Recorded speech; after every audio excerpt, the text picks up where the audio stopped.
like to spend a moment or two talking about melodic motion etude number 3. This is part of what seems to be an ongoing series now, where I'm going to go through each of the melodic motion etudes and expand with explanation, maybe some ideas for modulation if that's appropriate, maybe some ideas about how you could make your own studies like this, which is a great way to learn. If you haven't yet done so, I'd really appreciate it if you would subscribe. Please like, share, leave a comment. If you'd like to make a donation to the channel, I would appreciate it. My PayPal info's in the description below. And now let's get started with this melodic motion etude number 3. So I think you can hear there's some kind of structure happening, and it's provided here by the bass.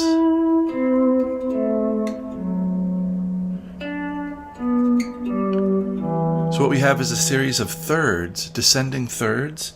The distance the third takes is going to depend on where we are in the scale. So in this first instance, we have E to C, a major third,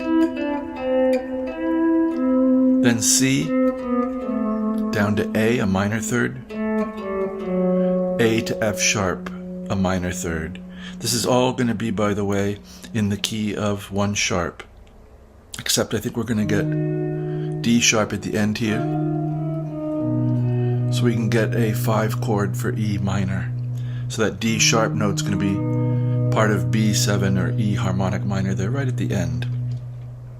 The idea then for melodic lines is we're going to have a 10th at each of these points, and we're going to ornament them with a neighbor below. So what I might do for you now is run through the tenths. So we're going to start on E and G, 14, 15. And I should say these all are going to be either on, because it's a 10th, they're going to be on 4th string, 1st string, 5th string, 2nd string, or 6th string, 3rd string. So there'll always be this kind of walking motion into each 10th. So here's just the tenths. E and G, 14, 15. C and E, 15, 17, A and C, 12, 13, F sharp and A, 14, 14. Now I hope your ear can anticipate. That's a big part of what improvising in this style is, I believe, which is being able to anticipate melodically what's going to happen and to follow the bass contour, the shape of the bass line, through the scale.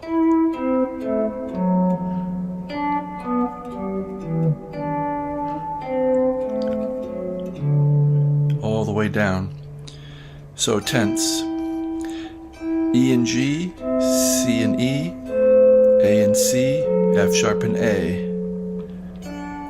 Since we had E and G to begin with, now we're going to have D and F sharp.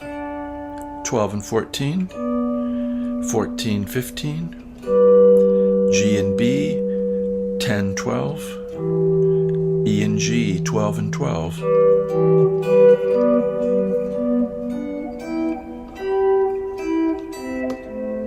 These, of course, exist all over the place. We're just confining them to one part of the board.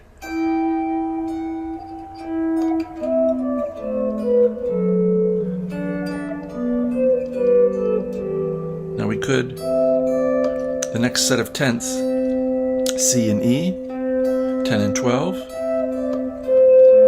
A and C. We're getting some repetition now because we've used this one before. We've used C and E before, but we've had it up here.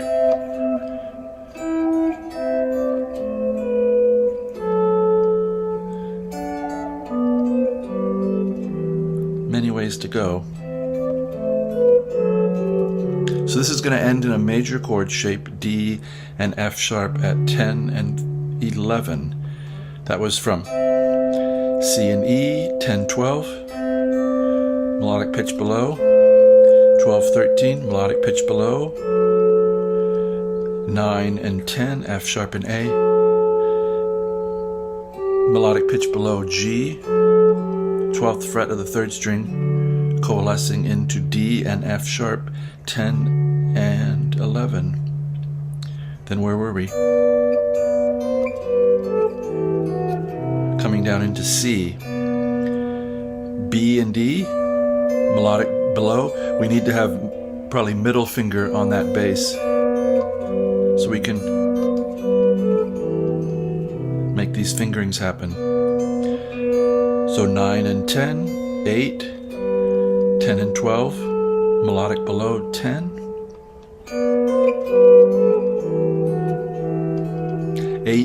7 and 8, E and G with F sharp below.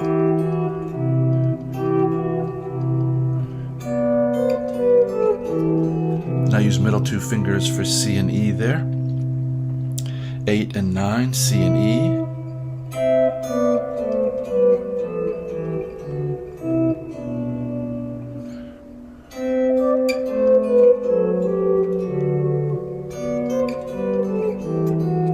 Now we're to the final one of this little melodic motion etude.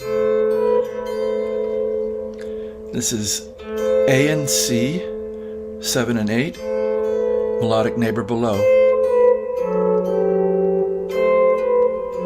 And now F sharp and A, 9 and 10. And now we dip into E harmonic minor. D sharp, F sharp with an E in between on the 9th fret. So this is 6, 7 with 9. And then we have a little B major 10th here, B and D sharp with the F sharp leaping up a third to the 7th fret of the 2nd string.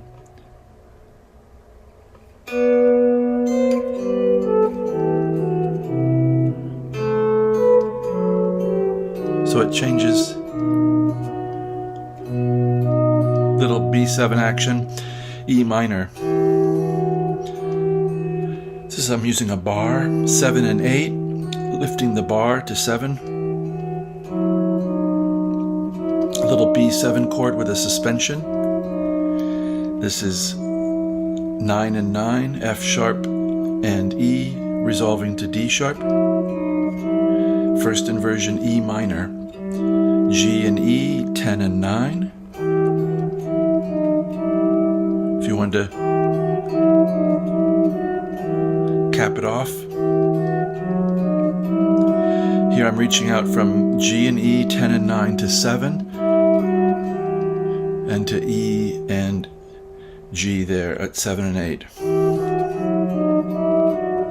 I think on Melodic Motion Etude recording that I first did, I ended here on B and G, but I also like the root in the bass rather than the 5th in the bass.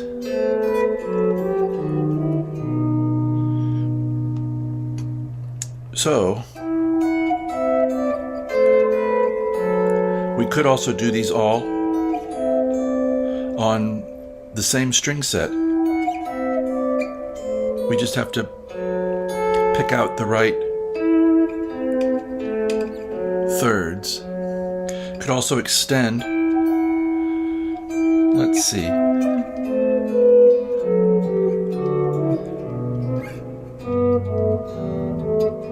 This is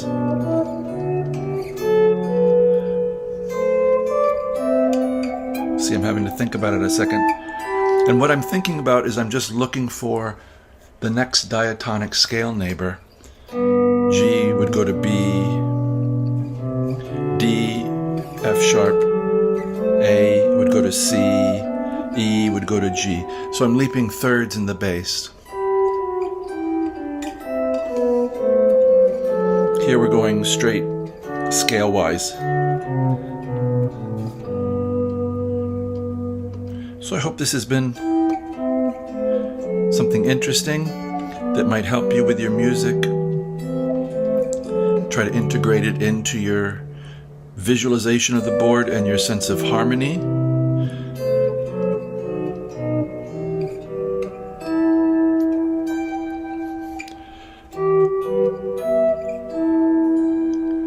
And I do hope you're having a very good day, and I appreciate you watching this far if you have. And look for more videos, of course, very soon. I do them as they occur to me, and then I try to get them out while they're still fresh for me. Otherwise, I'd have quite a backlog. So, wishing you a very good day.